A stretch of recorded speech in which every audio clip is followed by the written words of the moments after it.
Figure it out. Hello, this is Adam Koralik from Figured Out Productions. The following video is a video of some kind, and I hope you enjoy it.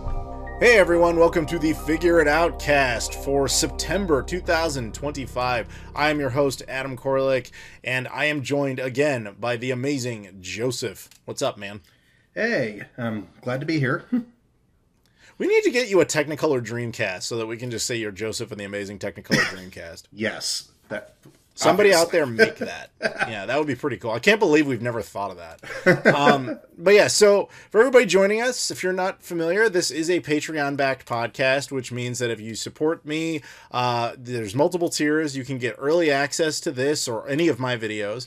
You can get shout-outs. You can pick subjects. And much like Joseph, you can actually be on this podcast. So anybody at any time, feel free. All that stuff's in the description. And while you're down there, if you could follow me on Twitter, Instagram, Facebook, Discord, you can pick up merch at Spreadshirt, you can check out my travel channel, all that sort of stuff's in there. Really appreciate it. And of course, do a like, a comment, and a subscribe. Now, let's go ahead and get on with it. Joseph, as of course the guest here, you got to pick the first subject. Now I'm going to be honest with you, I know nothing about this subject, which is apparently kind of the way you wanted it, so go ahead. Okay, so I'm kind of surprised you never heard about this, but then again, considering what it's about, maybe that's not necessarily surprising, because it turns out that recently, Nintendo and the Pokemon Company had a certain patent approved by the U.S. Patent Office, and that has made everyone completely lose their shit. Okay. Long story short, what they ended up patenting was basically the ability to summon a creature in a video game and have it battle for you, which is a very, very, very broad patent when you just say it like that, and it's probably catastrophically bad. I will at least put it in there, though. It's not as simple as just, oh, you have thing that summons creature.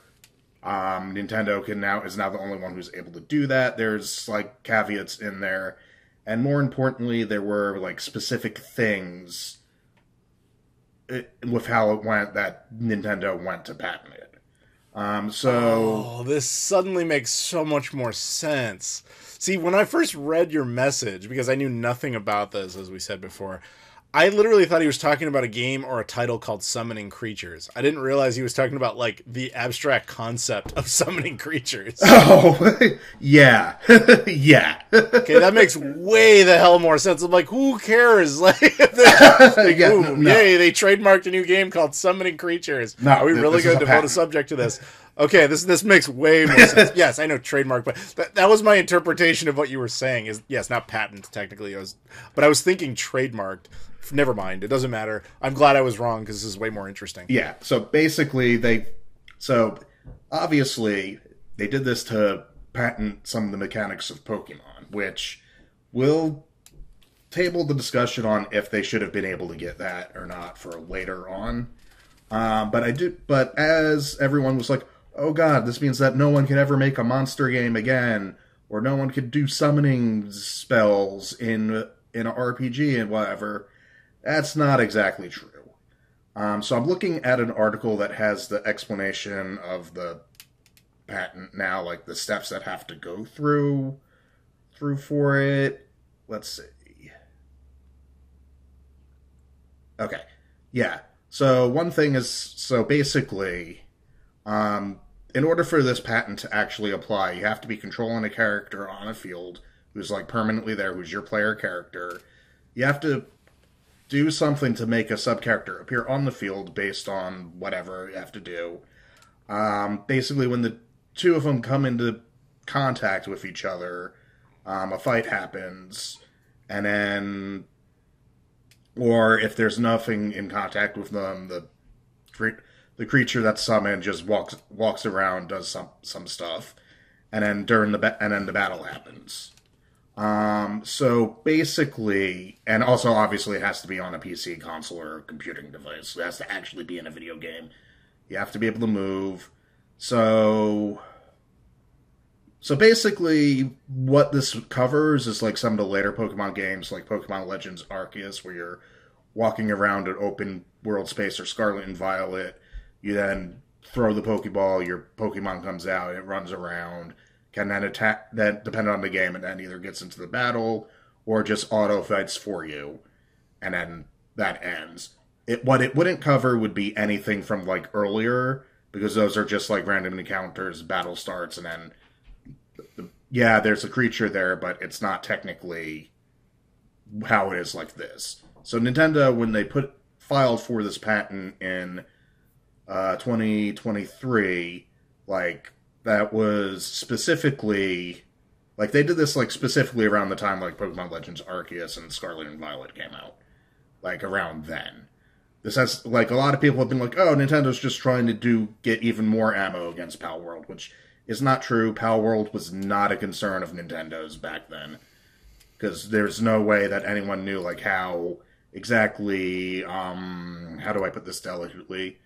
Plagiarific Pal World was going to be with some of their designs. But it's definitely still worrying, because it basically means that, oh, okay, you can't, like, like, if you're having a game where there's, like, you say monsters or whatever, you can't actually, like, it would limit how that works, or, you know, you'd have to pay Nintendo a licensing fee, and a lot of people have said it's still too broad, and honestly, yeah, it is really broad. Nintendo probably should never have been able to get this patent, but they have it in the US now. So, that's great, and fun, and not at all worrying. But it's not as catastrophically bad as everyone was making it seem to be at first, at least from my understanding of it. But, yeah. Okay. Yeah, capitalism. Yeah, I know. Weird, but like, I don't really. Yeah, no, all right. So fundamentally, I don't have much to say on this particular concept. I mean, as far as the Pokemon situation, obviously, because you're right, I don't participate in any of that. I do think there is a fundamental flaw in the idea that you can patent a gameplay mechanic, because of, it sounds kind of monopolistic. But then again, without understanding really the specifics of the situation, it'd be ridiculous of me to really articulate an argument, since I don't know what I don't know. Yeah. But as a general idea, yeah, I would say that patenting a game mechanic does seem fundamentally wrong. But I'm sure there's exceptions in there. And without knowing what they are, or really understanding the material that they're trying to create here, it's, again, irresponsible of me to really throw anything at this. Right. I mean, honestly, we'll have to, like, see what happens when any legal thing comes of this, if it does. Like, another thing people do have to realize is that Nintendo, at the end of the day, they're a Japanese company, and the way that Japanese companies seem to be handling patent infringement is a little bit different than how you would expect based on, like, U.S., like, trademark law and how people, like, sue on trademarks or stuff. Like, a bunch of like, when Nintendo sued Pal World for, like, a bunch of patent violations for other things, which doesn't include this one, they only did that, but they did that because of Pal World did other things, and the patents were just the easier thing that they thought they could nail Pocket Pair on. Generally, well, like, it's like getting Capone on tax evasion. Yeah. And as far as, like, the way Japanese companies seem to handle things with patents, at least with, like, their Japanese patents, is that, yeah, if you're violating the patent, but we don't hate you, we're not going to do anything about it. It's only when they, like, they only basically use it as ammo when, you know, a company does something silly, like literally copy and paste multiple Pokemon designs together and call it an original creature, or have a company basically recreate the origin story of the Pokemon company by have a rival, like, say, Sony, give the company a lot of money to form a third company that basically handles, like, the brand of Pal World, which is what happened before Nintendo sued them. So, like, when people are looking at it, they're like, oh, Nintendo's, like, suing the little guy, and, like, yes, but technically no. It's, like, it's very clearly, like, Sony is like, maybe this Pal World thing can actually become a thing that can punch Pokemon in the face. and like going to basically doing the exact same like business process that Nintendo did with Game Freak to create the Pokemon Company way back when. But there's videos online about that further explains that. I don't have to go off my memory of that explanation. All right. But yeah, gotcha. Even so, like just the fact that Nintendo actually managed to get this, or it's just like, well, that kind of sucks. Hopefully, it will literally. Hopefully, like, if it's ever brought up, it literally would only be in the context of a game that's, like, literally doing exactly everything like Pokemon. But there are other games where, honestly, the steps that are there would hit. So, hopefully it's that. Basically, this is there to protect themselves from abuse, but in most cases, they probably won't use it, is what you're saying. That's what I'm hoping and assuming. Okay. Granted, it is the U.S. patent, so who knows what Nintendo of America and Pokemon Company of America will actually do. Like, Nintendo is a Japanese company, but... Yeah, but like, even though technically it's within the U.S., a lot of the times the Western world cooperates with each other over this kind of thing just because they want to make sure everybody's IPs are respected for financial purposes. So basically, yes... If it's infringed within the U.S. and the Japanese want it dealt with, very likely U.S. courts would deal with it because they want the same respect in the other direction if Japanese were infringing upon U.S. copyright, which obviously happens because we make most of the world's entertainment. So there's a reason the U.S. cooperates with this kind of thing. But that's more of a geopolitical discussion than it is anything else. But okay, well, that's kind of interesting. Yeah, I genuinely had not heard of this, and no doubt because it was from Pokemon Origins. So I'm like, oh, okay, bye.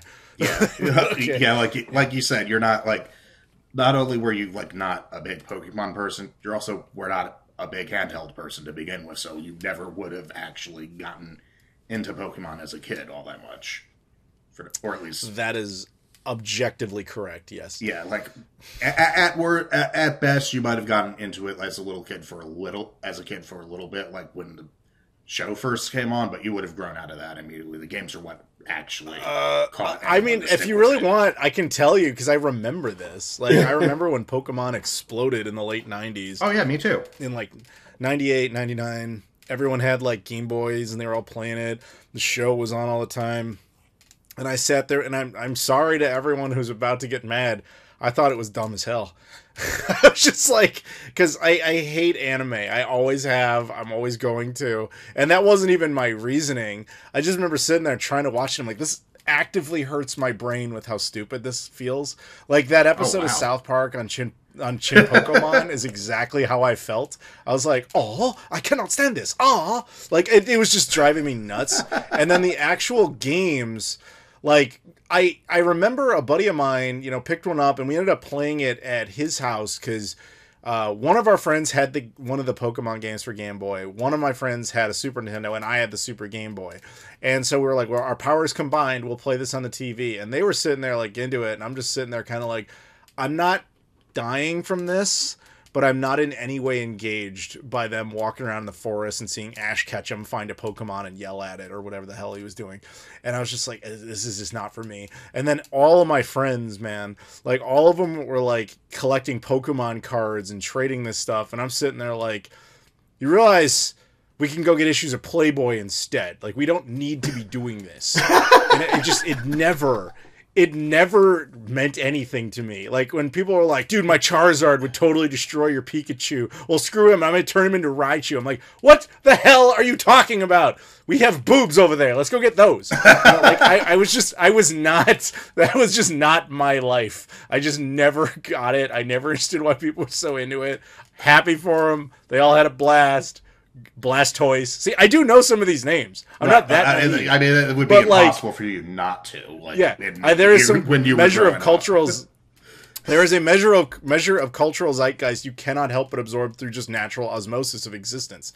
But I still didn't care. So don't give me he's never given a chance. I was there, dude. I remember this stuff. I saw it and I was like, that's dumb, that's dumb, that's dumb, that's dumb. Now I remember you've gone on record saying that you're not a big JRPG person either. So you were just tailor-made to not like Pokemon. You hate anime and No, you hate JRPGs. everything. It's got everything going against it for me. Like, all the things I don't like is what it decided to congeal into, and that's fine. Go have fun. My opinion does not have to change yours or matter to you in the slightest on this. It was just never my franchise. And I know you guys can still get mad at me anyway. It's fine. You're allowed to do whatever you want. Yeah. But, fine. yeah. Anyway, so there you go. Yep. We got our intro topic right. out of the way. There turns out that Yeah. when only one person knows really what's going on and has a concern in it, for the most part, besides, obviously, company's bad, topic doesn't last that long. Well, that's fine. We kind of figured that would happen. But all right, we're going to move on from that. Joseph, thank you very much for that. Our next subject would be from Spencer Purrier, except he has not responded to me in over a year, despite still paying for this. So thank you, Spencer. So he never tells me what he wants me to talk about. So in this case, I thought it'd be kind of fun to talk about. This was just announced, so this is probably the exact opposite subject where I have a lot to say on it, and you probably have not much. Panzer Dragoon Zwei was announced for a full remake. And I kind of thought that was interesting because we had a Panzer Dragoon remake already. And a lot of speculation, of course, leads to the idea, is Sega going to allow a full Panzer Dragoon Saga remake at some point? So for those who don't know, a lot of the Sega Saturn titles that Sega produced, most notably Saga, the source code of that game is just kind of gone. It's either completely non-existent or it's sitting on some floppy disk somewhere where Sega can't find it. The truth is we don't really entirely know, but we know that they don't know where it is. And so that's why you've never seen those games reissued. It's not for lack of just desire. I mean, clearly if they were willing to put the money into remakes, I'm sure, knowing Sega, who loves to reissue everything, would have been happy to throw them on just emulators. Now, to be fair, the original Panzer Dragoon does not suffer this problem. It has been reissued, although I think it was the PC version that was. But they did a full remake of it for the PS4 and the Switch, and I don't know if I think there might have been a digital Xbox version, but not a physical one. But they're allowing Zwei to go forward. I assume that'll hit multiple platforms as well. To be honest, I don't really know, but at least I would imagine Switch 2 and PS5 at the very least, probably through limited run games, which is, if you get an Xbox version, I would imagine it's through them as well. So Sega has been pretty cooperative with the remake stuff, although we haven't seen as much of that lately. For those who don't know, Sega a while ago created this program called, I think it was called Project Searchlight, and basically there's a whole bunch of Sega IPs that famously Sega no longer deals with. They own them, but they don't really make new content. And they more or less said to the fans, like, hey, if you think you can do a good job with our IP, give us a proof of concept. We'll take a look, and if it's good, we'll do business together. We'll let you make the game, we'll publish, and money can be made. And that has happened successfully multiple times. That's how you got things like Streets of Rage 4 and other stuff like that. I think that might even be how the new Shinobi game happened, but I honestly don't know. But that is how Panzer Dragoon happened. So it makes me wonder if that's also how Zwei went down. I would imagine it is. Then there's other games where they tried that and failed. That was Taxi Chaos, which was a Switch game that did not do well. And apparently when Sega got it, they thought it was so bad. They're like, yeah, we're taking the Crazy Taxi name off of this. So that's the only why. remnant. Okay. Yeah. The only remnant of that ever having been linked to Sega is apparently the Japanese version does say, like, in conjunction with Sega somewhere on the box. But that was because they had pre-agreed to it and they couldn't get out of it. But it's not called Crazy Taxi, at least. Okay. But my point is, for the most part, that has panned out in their favor. So I'm glad, because it's nice to see that even though Sega is not going to do anything with a lot of these franchises, they don't have to rot. They're trusting them in the hands of talented fans, and that's cool. Do you hear that, so with Nintendo? That said, yeah, Nintendo not never going to be nearly as cooperative, which we will, funny enough, get to shortly. But when it comes to this specific situation, and even though I will undoubtedly support this, I'm sure I will pick it up. I would be lying if I said I was excited about it. I think I'd be more interested in the Panzer Dragoon Saga remake if that happens. I think a lot of people would be. I think that would be. But then again, I sit there and I go, a lot of people, meaning a lot of loud people, but not necessarily ones that move needles from a marketing perspective. Like, how many people are going to actually put down the cash? Panzer Dragoon was never that big of a franchise. I have no idea what kind of numbers the remake did, but apparently enough to justify the existence of this. I don't know if I ever actually picked up the remake of the first one, now I think about it. Yeah, I mean, I did, but like, it's a rail shooter on a dragon. You know, it's fine. Yeah. Like, it was never my favorite. I've enjoyed it. I actually think Saga was a much more interesting game. And here's the funniest part about that, because given what you said before, it is an RPG. It's not exactly a JRPG, but it's a vastly more interesting game, even though its mechanics is completely different from all the other Panzer Dragoon games. But yeah, like, I would definitely pick up a remake of Saga just to have a chance to actually experience that and not, you know, dump like $5,000 or whatever ridiculous amount of money the Saturn version goes for now. Yeah, I want to say it's probably like $1,400. Okay, so less than I thought, but still way too expensive to really justify. Oh yeah, for sure. Yeah, and it made me think, like, what other, you know, is there any other games you would love to see remade from that era? Maybe we do it kind of with that finite of a filter on it. Like, I mean, since that's Sega stuff, I'd love to see like a full Gunstar Heroes remake. I think that'd be kind of fun. Even though the game works really well in 2D, it would still be really nice to just kind of see it done with that more modern 2D look, kind of like the Power Rangers game that had come out not that long ago. Even like the new Shinobi one, where you take advantage of modern tech even though you're still doing a side-scrolling thing. I think that would be kind of cool. And if I pick from more like, you know, obscure franchises, I want to see Rystar make another comeback. Let's get Rystar 2. It's been long enough. You know? Has there seriously only been one Rystar game? There was that. There was the Genesis version, and there was a Game Gear game, and that was it. Wow. Which is insane because, like, Rystar was conceived of as Sonic's replacement at one point. But the game just didn't perform well enough. I think he's had cameos in a couple of things, like Sonic at Sega All-Stars Racing or something. I think he might be in there as, like, a background thing. I don't think he's playable. But, like, yeah, Sega hasn't shown him much love since. But that's my point of this Project Searchlight thing. Like, what other characters could you theoretically use? Because Sega has such a massive swath of characters that are just sitting there, that at least to millennials are iconic. And I would hope that they could kickstart, not to use literal Kickstarter, but they could kind of kickstart or jumpstart a lot of those franchises again, because, you know, when millennials die, man, not only does all computing knowledge go with us, because I don't know if you've hung out with Gen Z, they basically don't know how Windows works. But at the same time, I'm being hyperbolic, obviously, but a lot of those like franchises will die with us, you know. And I'm just like, man, we gotta kind of keep some of these franchises alive by just kind of reintroducing them to younger generations.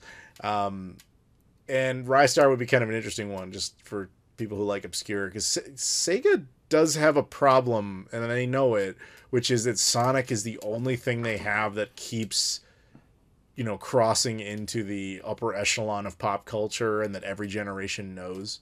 Like, kids now know him more as a movie character than a video game character, which is psychotic, but it's true. How many Sonic games have come out since the movies started? Like, I have no idea. Okay. And that's the thing. That probably says something. I think Sonic Frontiers was the big one. Yeah, Sonic X Shadow Generation. Yeah, that one just happened, right? So it's like, the problem with Sonic games, and I say that in quotations, is do you include what you might think of as mainline games only, or do you include like Sonic and Mario at the Olympics or whatever? Like, I don't know, because Sonic obviously is just thrown into a ton of stuff. Well, I know Crossworlds, the Racing Crossworlds got announced as a while back. Right. So there you go. Racing game. Does that count? Even then, the fact that I'm only thinking of 3 is not... Well, I guess that's actually probably... Oh, wait, no. Superstars came out, too. Yeah. Okay, so 4. I don't have a list in front of me. As much as I love Sonic, there's so much Sonic content that I'm like, I don't know. But then again, we might also be looking at it from a perspective of Sega being like, look, Sonic is doing really well as a movie character, making us bank loads of money without us having to do anything. Maybe the worst thing we could do is mess with that by throwing out bad games on Sonic or something. I mean, honestly, yeah, I'm actually all for them, like, taking their time on whatever the next main Sonic game is. Like, yeah. So I don't know. Release it when it's good and it's actually finished. Yeah, I'm just throwing that out there. I don't actually know that. I'm just guessing. But yeah, so I don't know. But I guess the greater point I want to make is, since I would like to see more remakes and stuff like Panzer Dragoon, Zwei, I'm just thinking like what ones would be good that would also be able to introduce Sega characters to younger generations that would actually compel them. Because I am actually serious about this. Like the most of the characters that are associated with Sega from its dedicated fan base, you have to be in your like mid to late 30s, maybe your 40s to know who they are. And that's not really good for longevity. Wow.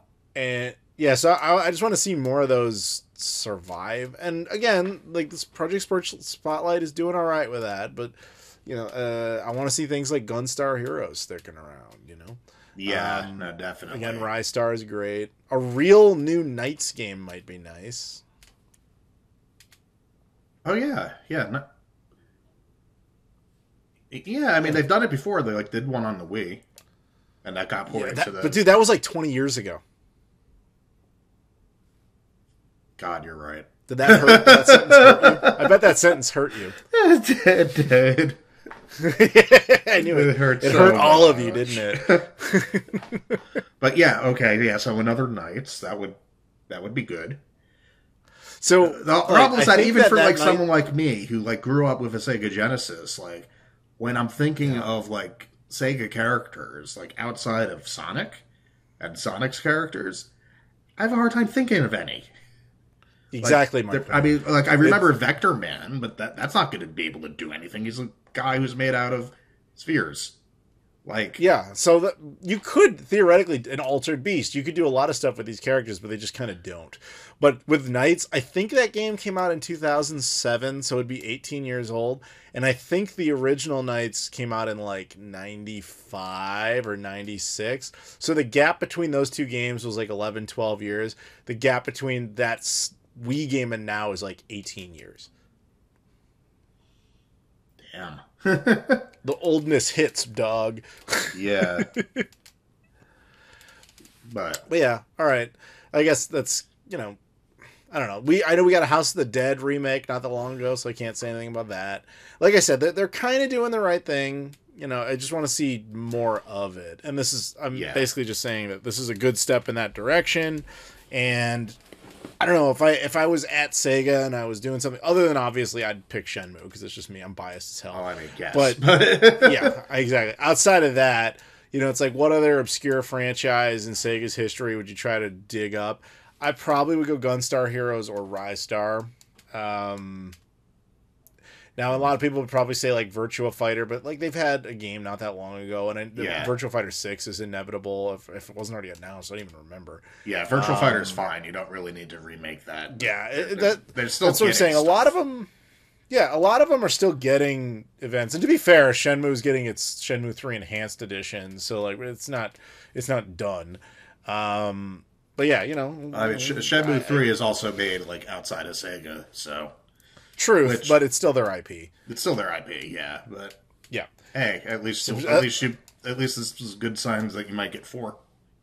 I know a Shenmue 4 ultimately runs through Sega. Like they would allow it 100%. I guarantee you that. Mm-hmm. It's a matter of like, does Yu Suzuki find the money to do it? But that's a whole different discussion that we're not going to do here. Yakuza's fine at least. I mean, Yakuza is easily the most successful franchise Sega has ever had that had nothing to do with Sega hardware. It was never on Sega hardware, ever. And like we're on Yakuza 8, and there's like a whole bunch of spin-offs and stuff. All of them have been remastered and remade. It's like insane how well that series has done. You know what? We're talking about Sega. I just remembered a company that Sega owns now. And Atlas? Atlas, yeah, and they've been doing remakes of this series. So Sega, Atlas, Persona 2 duology. Do a remake of those again. At this time, release both of them in the United States. That entire thing was like so fucked. Like the first time, like there were 2 games in Persona 2, like Eternal Punishment and Instant Sin. I don't remember which one's which. One of them never got released here on the original hardware, on the original PlayStation. Then they eventually did PSP remakes of 1 and the 2 Persona 2 games. This time around, on the PSP remakes, we got the other one, and then we didn't get a remake of the one that was on PlayStation 1. Huh. In the US. Japan got all of them, right. But it's like, so, right, hey, Sega, do those again and give them to both of us, please. Like, you didn't really need to remake Persona 3 and 4. Well, okay, maybe they did. I mean, Persona... Money is... They probably know their money. Yeah. You know what's interesting? I want to say this now, even though it's kind of jumping ahead, just in case I forget when I do the second half of the podcast with Abdullah. Mm-hmm. Little spoilers. We're probably going to talk about some of that Virtual Boy stuff that was announced at the Nintendo Direct. But, just without adding anything to that, that means, because one of the games in there is Jack Bros. Jack Bros was made by Atlas, which means Sega is going to technically get a cut of the Virtual Boy sales. Nice. Yeah.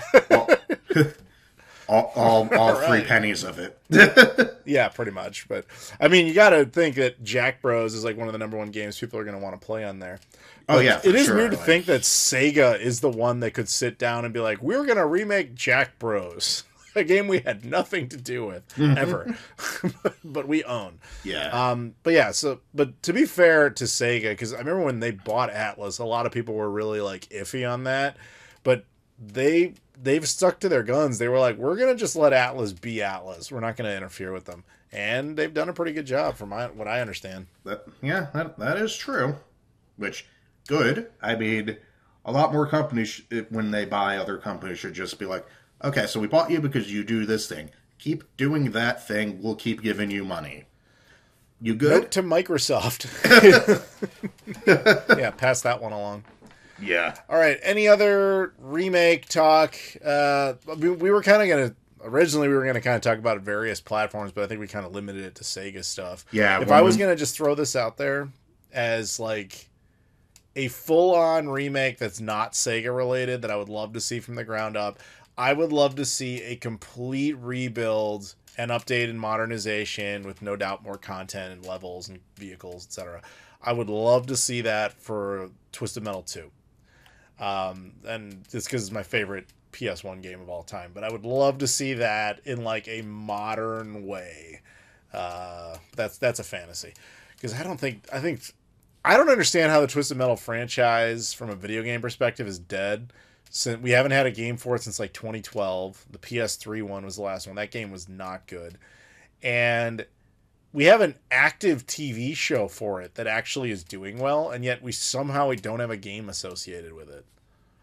You mean like how the Fallout TV show does well, and yet there was no new Fallout game to take advantage of it? I mean, to be fair, not to be hypocritical, we were just talking about this with Sonic, and maybe the best thing they can do for those IPs is not make games in conjunction with them. After everyone's initial reaction to 76 and then Starfield, I mean, maybe so, but it's just like, wow, okay. And to be fair, they did do a next-gen update for Fallout 4 that a lot of the Fallout fan base hated because it broke a ton of mods and then introduced new bugs. So maybe they should. Maybe they're doing the right thing and not doing that. Not making a new game to go with the show. I don't know. All right, well, enough of that particular subject. So thank you very much to Spencer for technically picking that. Now, we kind of figured, if I'm honest with you, because of the first subject and me not really having much to say, and the second one, him not having much to say, we thought we'd kind of throw in a third little thing here that is somewhat adjacent to all this, because it does have something to do with Sega. Would you like me to introduce this, or would you care to? It's your podcast, go ahead. Oh, all right.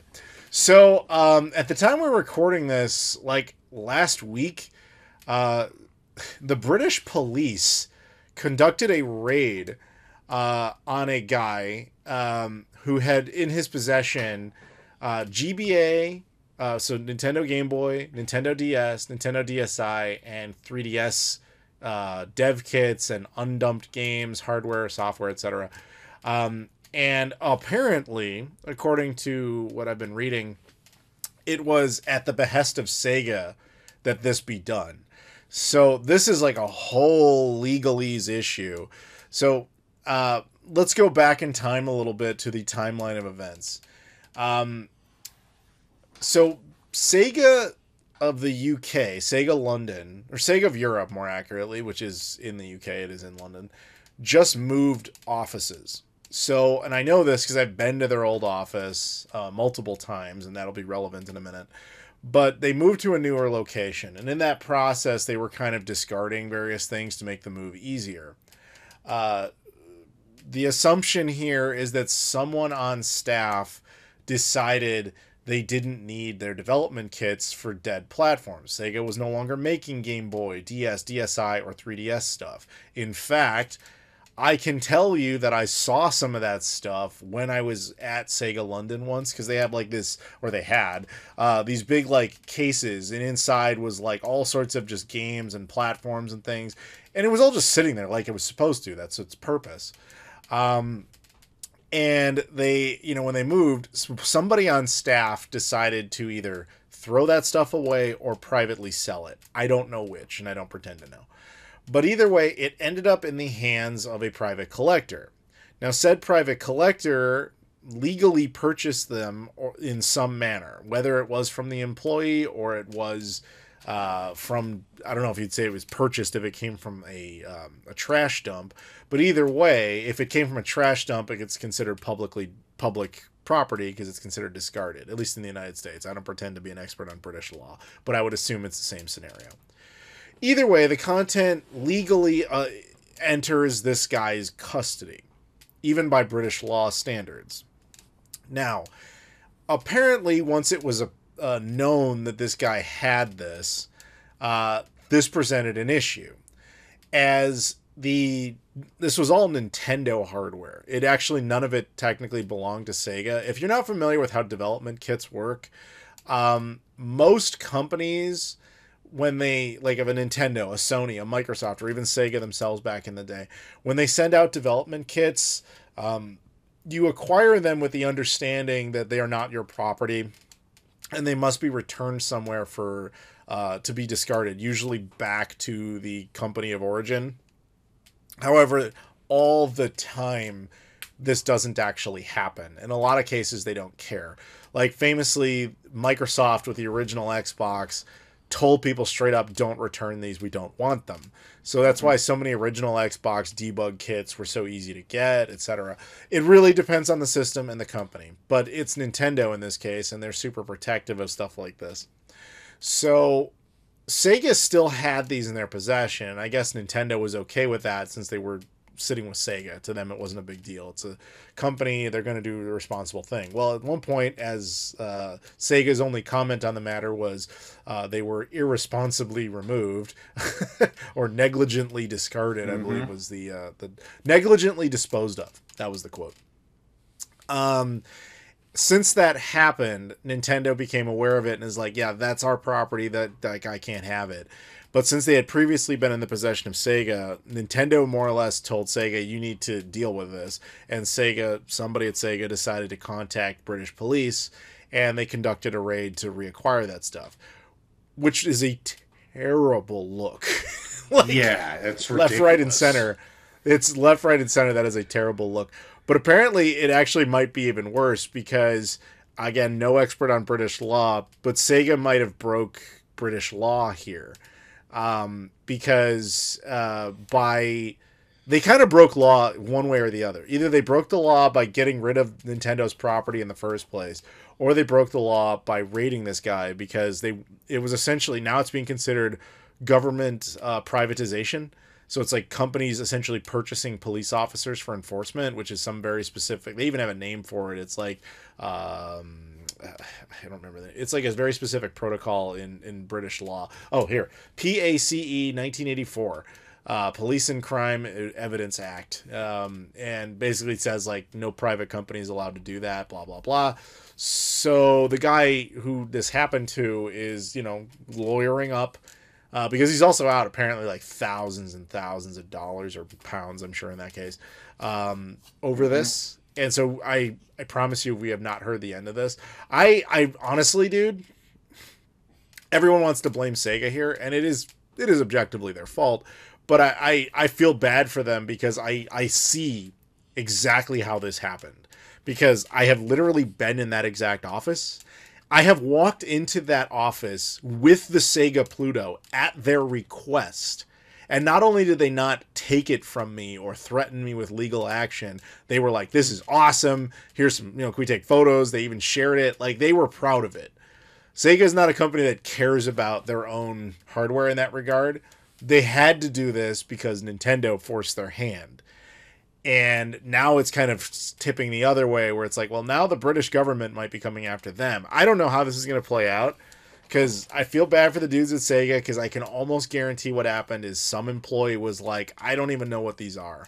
Because I won't name any names, but the last time I was there with the Pluto and we were showing it to people, most of the people there, and this kind of goes back to what Joseph and I were talking about before, most of the people working on staff were in their like early to mid 20s. They have no memory of Sega making consoles, like at all. And so they barely know, like think about what was taken. GBA, DS, DSi, 3DS, like they're going to barely remember that at that age. They might have remembered the 3DS, but like... Yeah, that was their best bet of those, yeah. And... so somebody probably looked at it like, oh, that's just some old crap, and we can either throw it away or we just, somebody wants to buy it from me, whatever, it's discarded property. Probably didn't think it all the way through. And now it creates this serious issue where there's really no way to win here because Nintendo's the only one that wins for some reason. Because this stuff isn't in private hands, although why they care about that is anybody's guess, other than it's just Nintendo being Nintendo. But Sega had to appease Nintendo to do this, and now Sega's probably legally liable for whatever incursion and settlement is ultimately going to be necessary with the guy who they raided, which I imagine will be pretty excessive. So, I don't pretend to know how this will play out. I assume...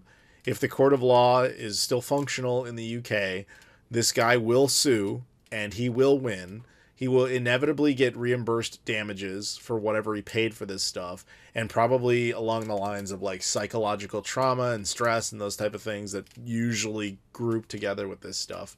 And I imagine they'll settle out of court for probably like 2 or 3 times what his initial cost was. So as long as they don't sue him for like millions of dollars or the equivalency of, you might be all right. But like, yeah, this just sucks. And all because like one employee just didn't know enough about the stuff they were sitting there with. Here's some irony for you. A year and a half ago, I was in London and I got an email from one of the guys who was running PR at Sega at the time. And he was just like, hey, I heard you're in the UK currently and you have the Sega Pluto and blah, blah, blah. And I was like, yeah. He's like, we're trying to set up a museum element within Sega Europe because we recognize that a lot of our staff just doesn't know a whole lot about our history. And we're trying to do a thing where we would, we'd borrow it. We'd give it back to you. We recognize that it's yours. Like the guy was very open about that. Mm-hmm. And he was wondering if I could like come there for like a week and like help teach a course on his employees, like teaching them the history of Sega and stuff.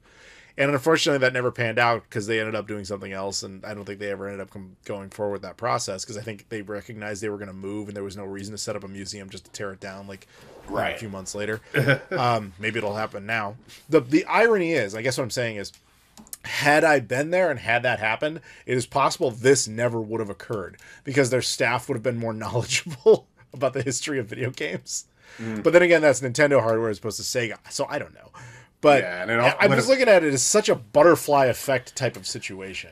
Yeah, like obviously, like regardless of whatever you would legally say of the guy who got the Devkits, like how he got them, regardless of the legality of that, like considering it was like Nintendo's property, Sega probably should not have called the police to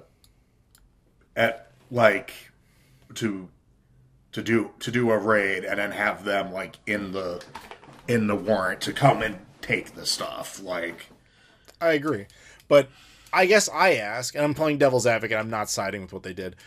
What else do you do in this situation? I mean, it still would have been shitty, but they probably could have just sued him normally. Like, be like... What I'm saying is you have to think about the ramifications of Sega's relationship with Nintendo at that point. Now, if you're a lawyer doing cost-benefit analysis and you say, yeah, we'll get some bad PR, this guy might sue us and get like £50,000, is that actually worse than like having a no longer functional relationship with Nintendo? Well, I mean, I guess, like, did You see Nintendo what I'm like saying? specifically tell them to like get the police involved and do it, or did they just I get our don't shit know back? any more than you do. 'Cause, I don't know that anymore. Here's the they're thing, suing Joseph, the guy I to don't get- know that any more than I know. I don't know that any more than you do, and I have to assume that's the case because Sega themselves doesn't care about this kind of thing. Actually, I'll tell you the truth. After this whole thing happened, I talked to some former Sega employee buddies of mine, some that I know who had worked in that office because, like I said, I visited it a few times. And I was like, do I have to worry about this? Like, are you guys going to come take the Pluto, or are they going to come take the Pluto? And they were like, no. Sega doesn't care about its own hardware. This was mostly because it was Nintendo's stuff. But that's all they would say on it.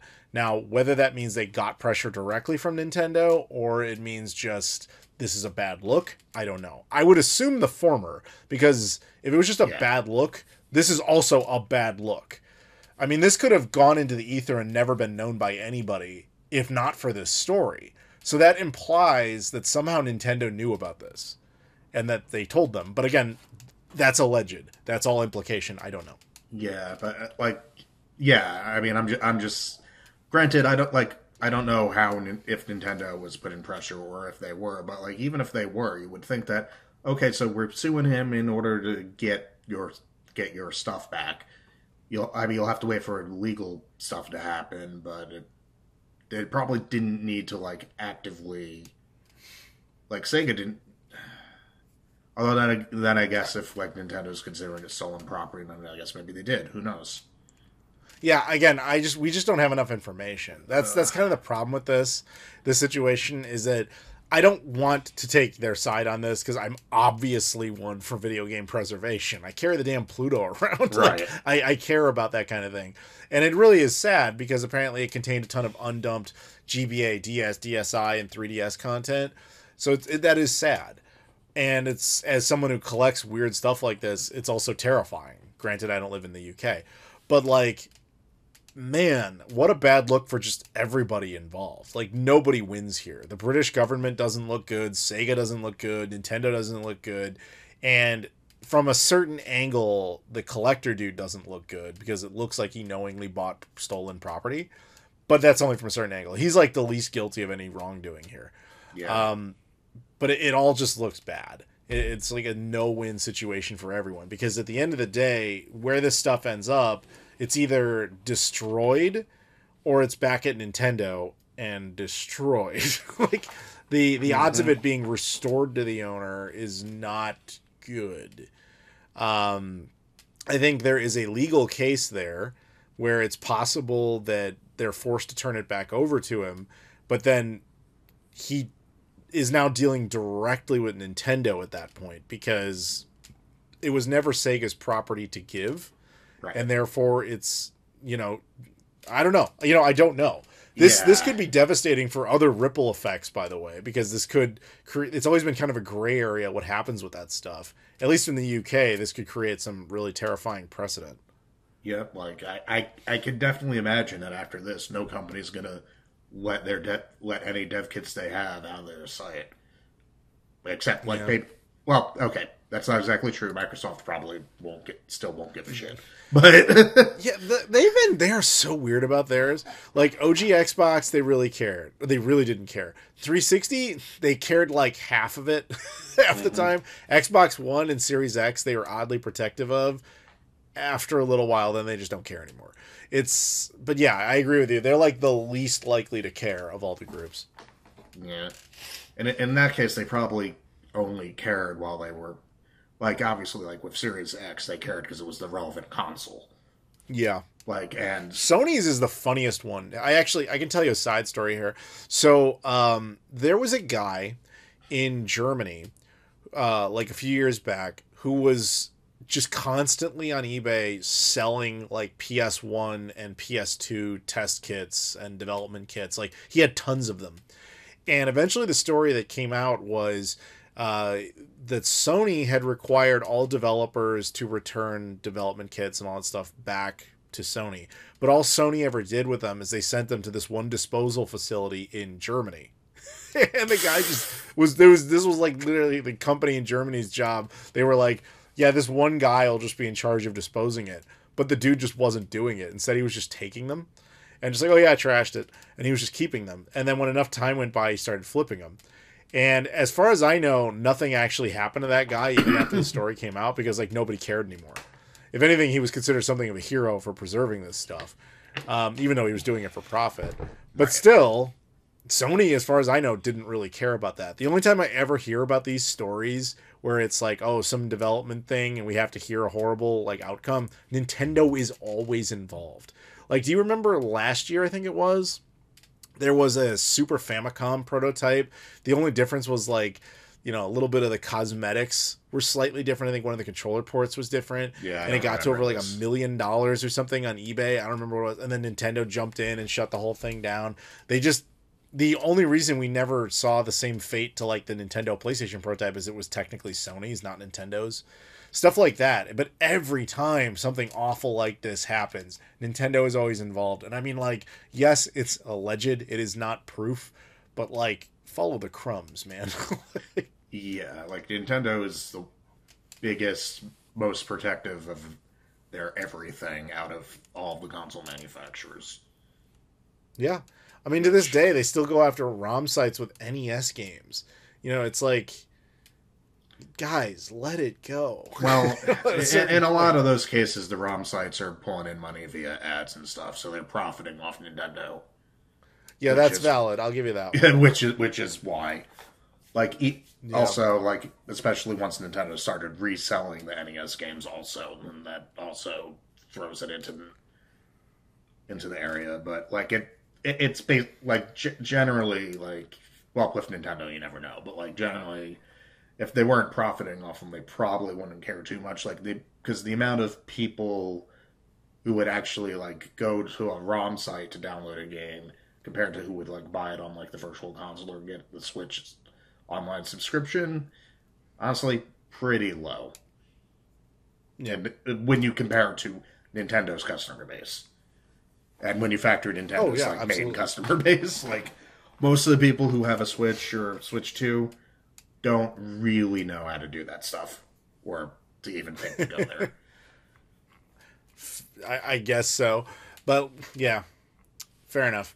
Either way, all I'm trying to say is that it's usually Nintendo that's responsible for this kind of thing. It's just irritating. But whatever, we'll see how this story unfolds. Like, for all we know, Sega is truly the villain here. I don't know. We will find out. We'll find out. Hopefully. Eventually. But anyway, in the meantime, we're going to stop with that. So thank you very much to, I guess nobody really picked that subject. We just threw it in there and I think it was you saw it. Yeah, like you messaged me this morning and like, yeah, we have to talk about this. I'm like, yeah.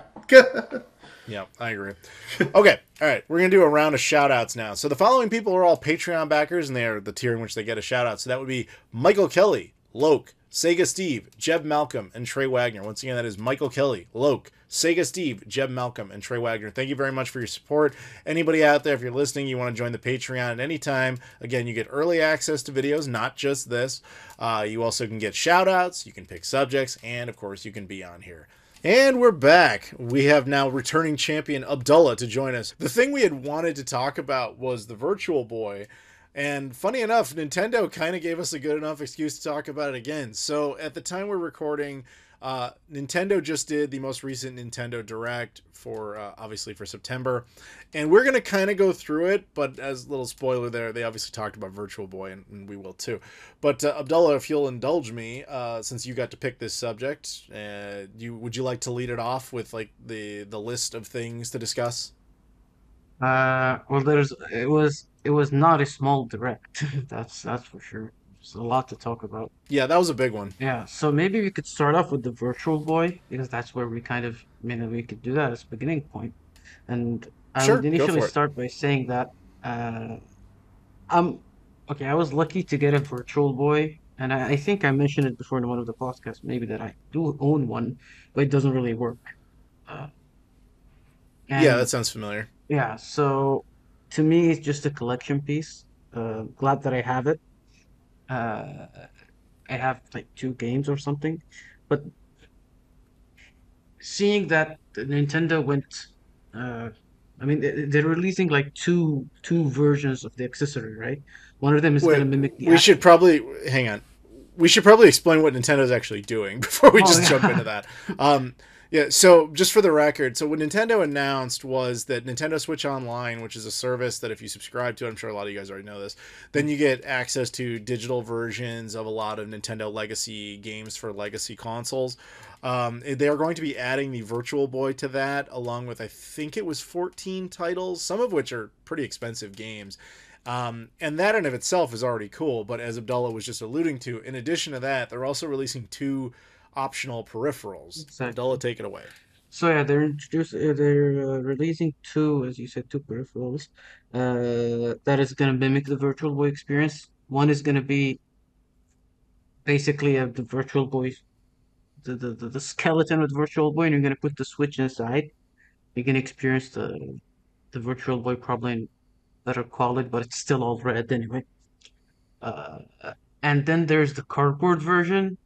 That one's like $25. The other one, the first one that I mentioned, is like $100 or something. Yeah, that's correct. So Yes. the cardboard one, I have no idea how that thing works. Looks, I don't know. I mean, if I were to buy it, I'm probably gonna buy the the one that the standard one, probably the $100 one. Um, Personally, uh, it is interesting because I'm gonna experience the Virtual Boy, not the proper experience, but at least get a feel of how it was. Get to play those games because some of them are very, very expensive, and 14 games, I believe, as well. So that's like the whole library or something like that. Yeah, I think the full library is 22 games, so it Yeah, doesn't have everything.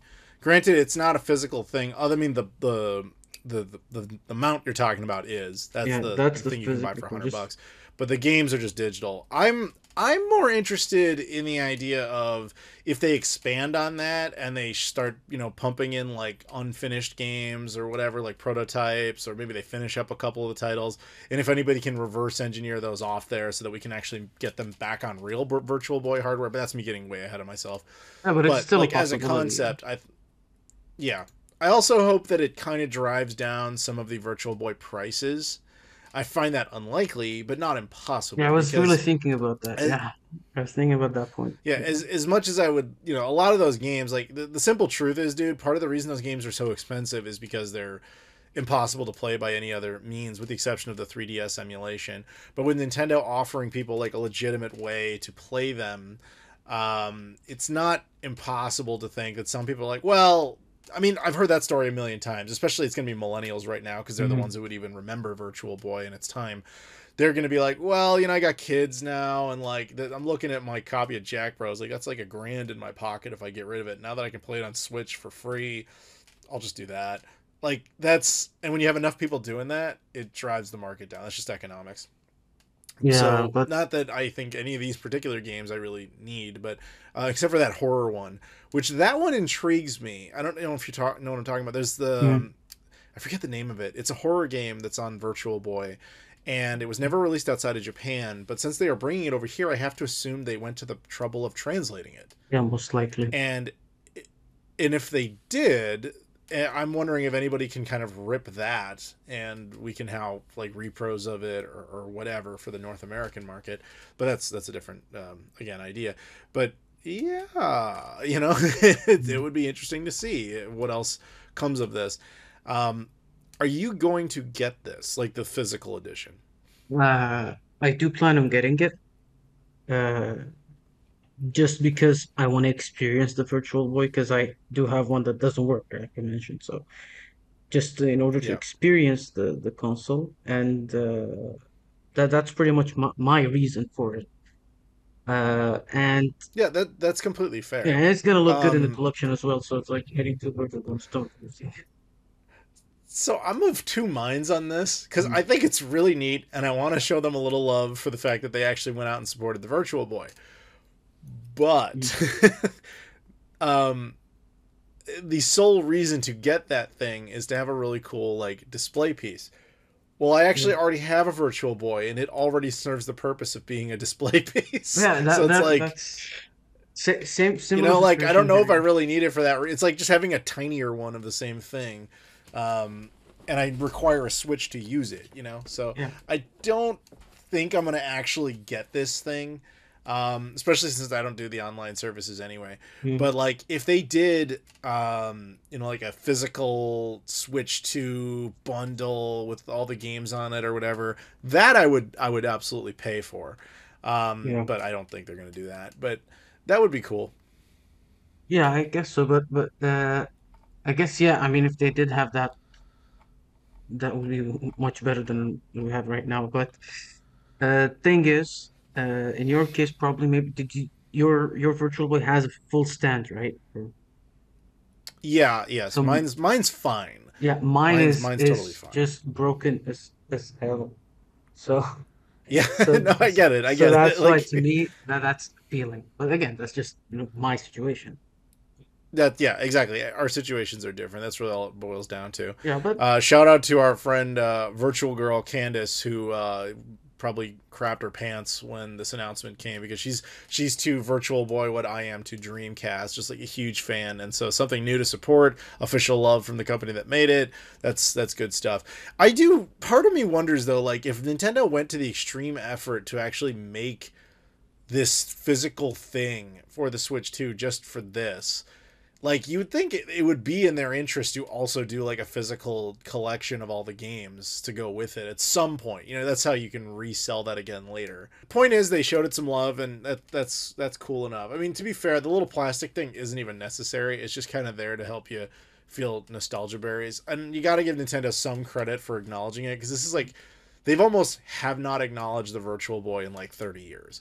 It's very rare for them to do anything with it. They first started talking about it again when the museum in Kyoto opened up, and like this is the first thing since then. So it's, you know, props to them. They've decided to embrace it a bit. Well, then let's move on to the other parts of the Direct. So I'm going to be just kind of going down this list. We're not going to spend a ton of time on these or we'd be here all day. Yeah. So we'll just kind of give some quick thoughts on all these. Cool? all right, All right. First up, Metroid Prime 4 will officially be released this December. Do you have any thoughts on this?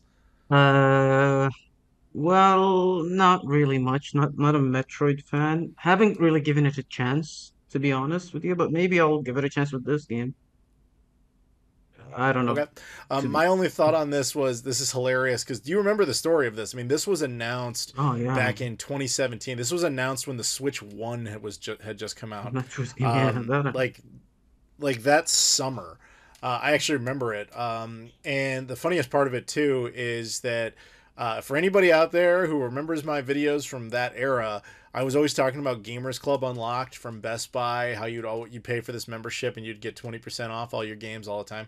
This was the last game that I still had sitting in my pre-orders with Gamers Club Unlocked, still sitting there with the discount and everything. However, they eventually just wiped everybody's pre-orders, saying, "Oh, if you'd used it with Gamers Club Unlocked, you're not allowed to have it." But that's this game that is finally happening. Do I care that much anymore? Not really, but that's cool that it's going to be a thing. Fire Emblem. I'm not a Fire Emblem guy. Do you have anything to say on Fire Emblem? no, didn't. All right. Donkey Kong Bonanzas got 2 DLCs and they're actually already out. I haven't even played the core game, though I've heard it's quite good. Have you checked it out? Well, yeah, I did play it. Honestly, didn't like it much. Uh, Felt to me like a reskin. I mean, that's what it felt to me. It felt like Donkey Kong skin Mario Odyssey. Uh, didn't appeal to me that much. Uh, but maybe if I try it a bit more, I might like it. Uh, Okay.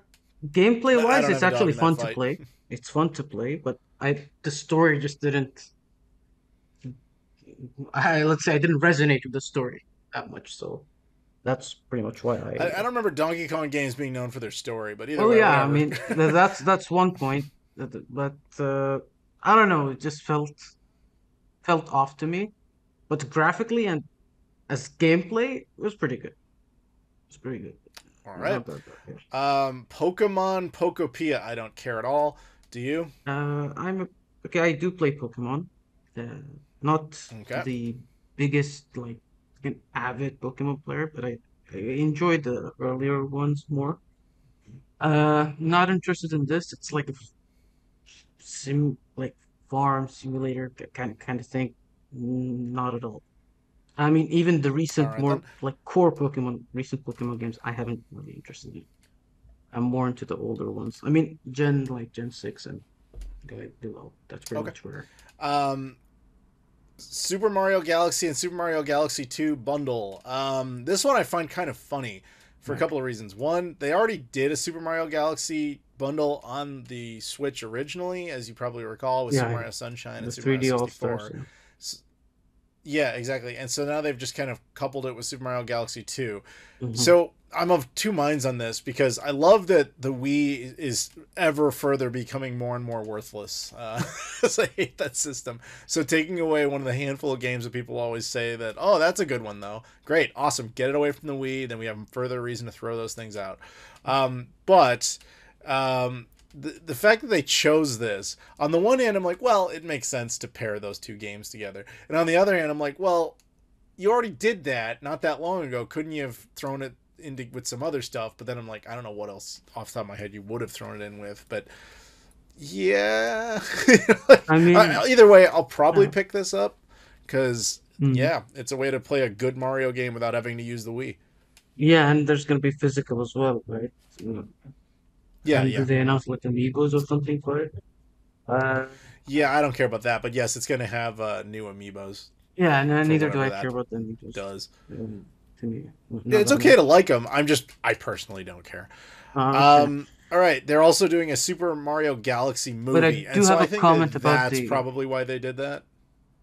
I mean, yeah, What? that clicks, right? But I do have a comment about the Mario, the double pack of Galaxy 1 and Galaxy Yeah. 2. So this is interesting because my brother and I were playing the uh the the game Mario Galaxy on Switch using 3D All Stars. And it was kind of, I mean, the controls didn't translate well when going from the Wii to the Switch. It didn't feel like it translated very well. Because I don't remember. It's like, you played it, right? The Mario Galaxy. No, not in a long time. I played it a bit on the actual Wii a long time ago. Yeah, okay, but if I mean, maybe I don't know how to describe it, but basically you had to use the Wiimote to kind of move, use the Wiimote itself to move on the screen. Well, That didn't, I whatever don't know if you read the description here, but it the turns UI out they was. seem to agree with you because they're upgrading the control Yeah, system. so that's something interesting. I did read about that. I said I read that they're gonna do something with the UI. Uh, so that was a complaint my brother mainly had while he was playing. He was playing again before I did on the Switch. So that was one big complaint he had, and it actually made him stop playing the game because of how bad it was, and he switched to like Mario 3D, 3D world. Uh, so yeah, Okay. that's something that's pretty good, I guess, that they're doing. They're upgrading the graphics, which is, I mean, not so interesting for me. So I do like the fact that they And said people that, they, expect that with a re-release, though. You just kind of have to do it. yeah, it's you know, re-release 101. Yep. All right. So then they announced the Super Mario Galaxy movie. So this to me is why they bundled them together, just because it's Makes sense, promotional. yeah. Um, and the movie, I think you said Netflix. No, this is the theatrical film. It comes out a lot earlier than I expected. It's coming out in April of 2026. I haven't even seen the previous one, but it I made a actually bunch of did see money. it. And Yeah. Funny enough, I just saw it like 2 weeks ago. hey, whatever that counts. Yeah. Did you like it? Actually, I kind of it was very nice actually. Uh I would say it wasn't what I expected, to be honest, but I liked it. Uh, I didn't think it was Okay. going to be like that, but it turned out pretty good. I like the way it ended. I don't know. I don't want to spoil anything if you haven't seen it, but Yeah, don't say anything else. I'm just uh, curious if you liked it. it's a pretty Um, cool movie, worth it. And I think the sequel should be interesting, I guess. okay. Yoshi and the Mysterious Book. Um, okay. Mm. Yeah, I don't really have any additional thoughts on that. Yoshi's cool, I guess. yeah. I mean, I like Um, Yoshi, but I don't know. The premise is fine. Just wait for the game and see if it well, kind of clicks or not. then there's another Pokemon Legends thing. I have no opinion on this. Do you care? No, not much. All I right. guess. Now Maybe I here's will one that later, but kind of annoyed. as of the moment, not really. Here's one that kind of annoyed me, which is Super Mario Wonder in Nintendo Switch 2 edition. You get plus meetup in Bella Bell Park. So Mhm. basically, Super Mario Wonder, which is a game that's what, like 2 years old, is already getting like a Switch. definitive edition treatment. And I guess I shouldn't be that surprised that Nintendo continues to do this, but like they are really making it so that you have no great reason to ever buy a game from them on the generation in which it came out. Like you should always just wait till their next system until they give you a definitive edition with a bunch of stuff in it cheaper. You know what I mean? Like, like what is the point? I don't know. That one kind of annoyed me. I mean, it's a cool game, but just to have it already be like, oh yeah, we're doing a definitive edition like 2 years later is like, oh well, all right then. And it comes with some new DLC pack, although from what I can tell, that's like an online thing. Mario Tennis Fever launch, or Fever, sorry. Mario Tennis Fever, which, cool. Kind of funny how that ties back into the Virtual Boy one, because that was the game that they threw in there with it as for the announcement, was Mario Mm. Tennis. They Yeah, acknowledged Super Mario Brothers 40th anniversary, which is like cool. They'll probably have a bunch of weird stuff to go with that. yeah, I think that was just the There's a start of new, this all, right? And yeah. regarding the Um, tennis thing, I mean, it's not unexpected. I would say. I mean, they, they pump up the well, no, hits. it's a mathematical inevitability. Yeah, it's just waiting to happen. Yeah. Right. Hyrule Warriors. So another one of those. I don't care. Like, Haiti. And then we're getting into stuff like, oh, third party things, like If whatever. This is like the lesser things. So yeah, unless there was something else that stood out to you from all this, basically there was a bunch of like release dates for various third party titles that are eventually coming over to the Switch Switch still 2 has and it. Switch 1 and stuff. Any other thoughts on the Nintendo Direct, or anything you really wished you had seen that was within the bounds of reason to see? Um, no. Uh, I mean, I was expecting more Mario. I mean, they did a lot of Mario's, to be fair. To be But fair, with that 40th anniversary uh, thing, like they're inevitably going to do more stuff. yeah, I mean, I think that was just the start of. To me, I think the Galaxy thing is, well, I would say probably what I like most, and then the second thing would probably be with the Virtual Boy or the movie. So, but the Yeah, re-release of Galaxy, because it happened. The reason it appeals to me is because it happened at the right time, given the context I described it. Right? Because I was yeah, literally thinking yeah. about That makes perfect sense in your it. case. Yeah, well, that's why. Okay, wow. Yeah, It's like I don't know, yeah. fate To or me, the something. big winner was definitely the Virtual Boy thing, Yeah, it's but definitely that's me. definitely an up, something that's worth it, and should be interesting to see what happens. Yeah.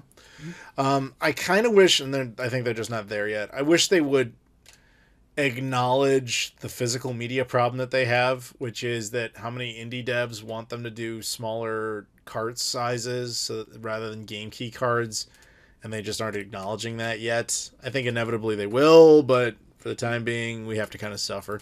But yeah, they wouldn't have brought that out in a Nintendo Direct anyway. Yeah, Um, okay. Anything else you want to say on this, or are you ready to move on? let's move on. All right. Well, Abdullah, thank you very much for that particular subject. So our next subject comes to Mhm. us from Sinjit. Now, Sinjit often doesn't really care what we talk about, and hopefully that kind of stays the way it is. Because in this case, he actually did have a specific subject he wanted me to discuss, but to be honest, I'm not really that qualified for it. So he wanted to know if I had played Metal Gear Delta. And to be honest with you, I have not. So I don't really have anything to say on it.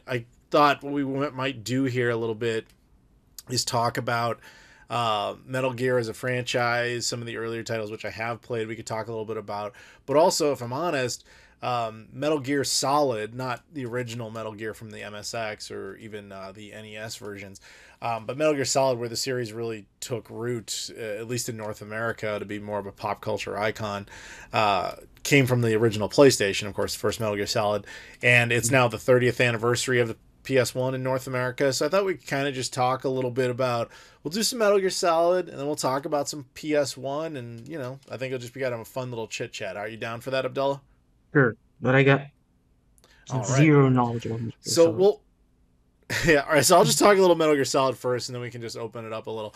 So, Metal Gear Solid, like, I remember when that game came out, and it was like a huge deal. Like, everybody had never seen a game that quite worked like that, and the game itself knew that people hadn't seen a game that worked like that, because back then, when you were playing, you know, action adventure games, you were supposed to kind of like kill all the baddies, and you were supposed to get all the supplies and everything you could get.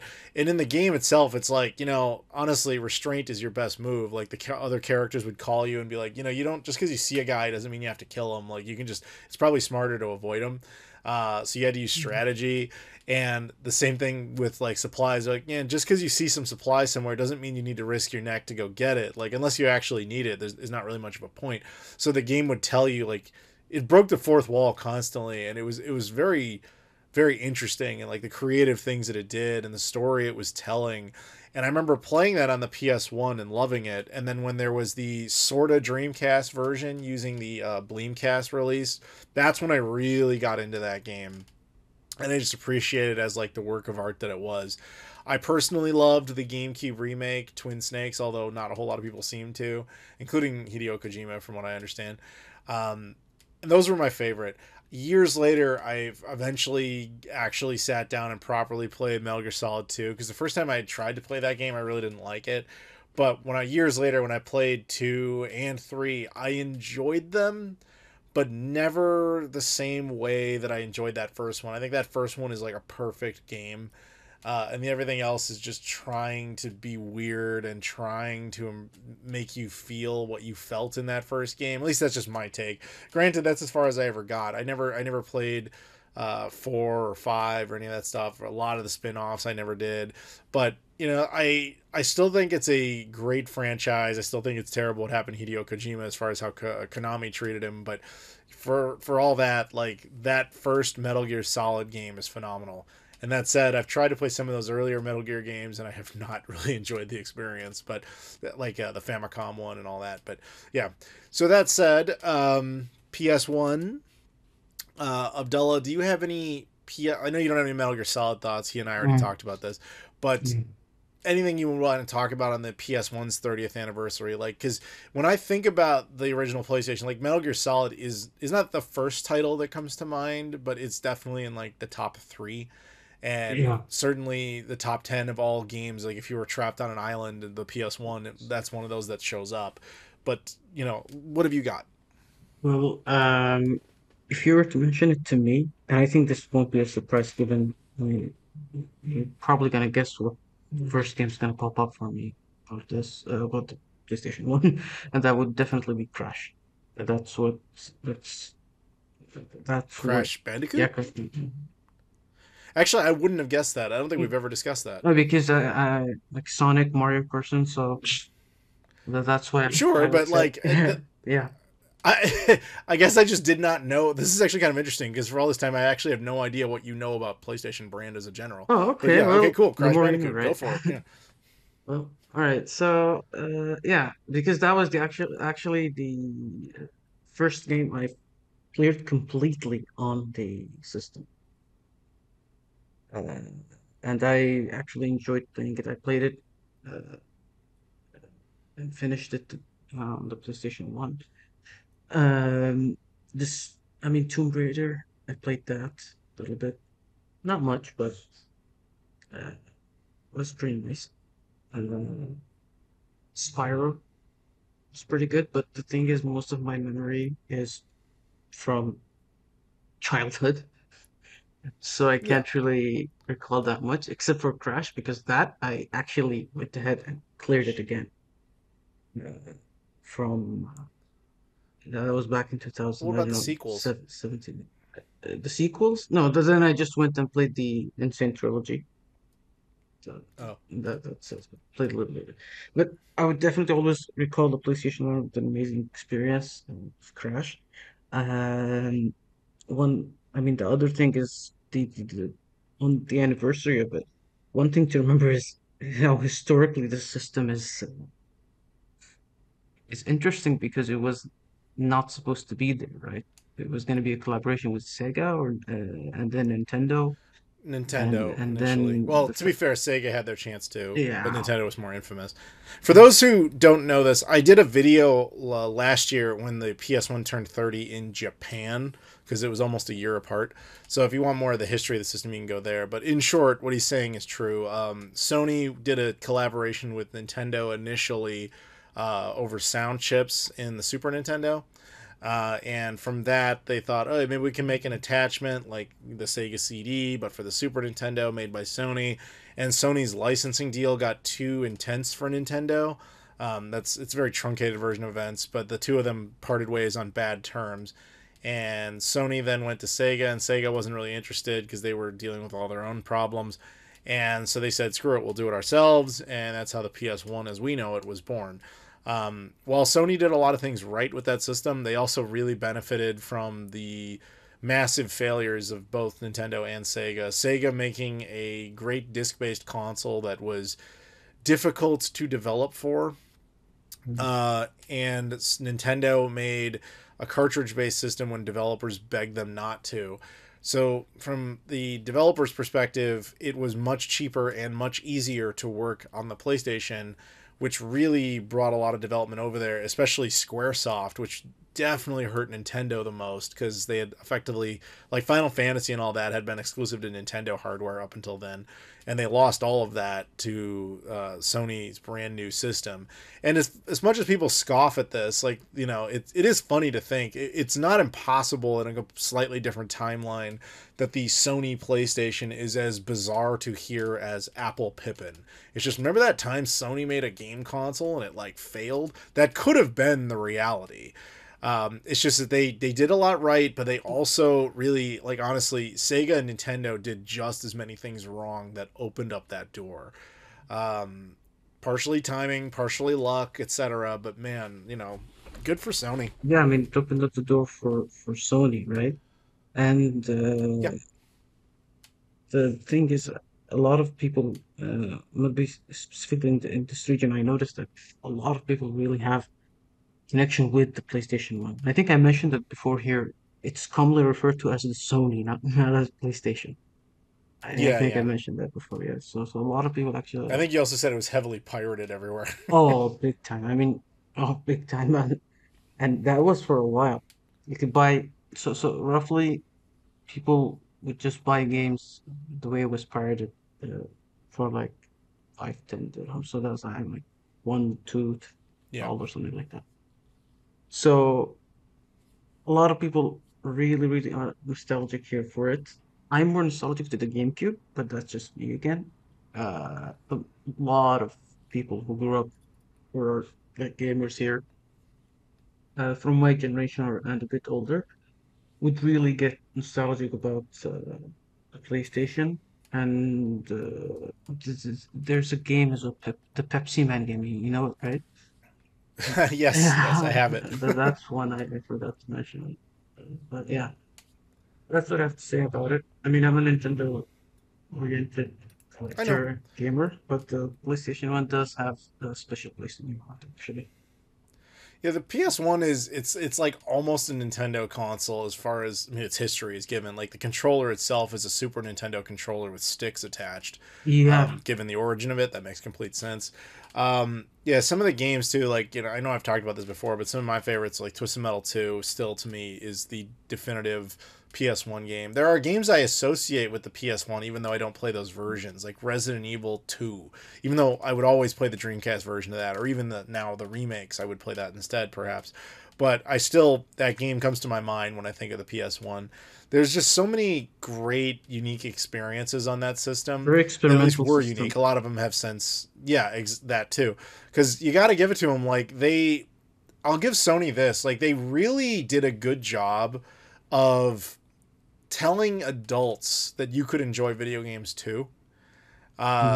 Whereas Nintendo obviously tried to keep it as kid-friendly as possible, and Sega was caught in this weird place where their best hits were kid-friendly games, while simultaneously they were trying to make more mature stuff, but they just couldn't quite get it to click. Sony did a good job of a clean slate that said, hey, you know, kids can play some of that stuff, but we also have what teens and adults want to play too. And you know, that was impressive. So the industry has forever changed with them, in some ways for the better, in some ways for the worse, but either way, there they are, and congratulations to them on their success. All right, well then, thank you very much to Sinjeet for that particular subject. Obviously, Abdullah, thank you very much for yours and for joining me. A big shout out to earlier for Joseph for joining us, Spencer Puryear for this subject, as well as, again, shout outs to Michael Kelly, Loke, Sega Steve, Jeb Malcolm, and Trey Wagner. Once again, Joseph, Spencer, Michael Kelly, Loke, Sega Steve, Jeb Malcolm, Trey Wagner, Sinjeet, and of course you, Abdullah. Thank you so much to everybody out there who's listening. Please do me a favor, like this video, comment down below, subscribe if you've never done that before, and check out all the social media stuff in the description. Twitter, Instagram, Facebook, Discord, obviously Patreon, as well as things like Spreadshirt if you want to buy merch. And of course my travel channel if you ever want to just see something different. Thank you very much for watching, and I'll see you all later.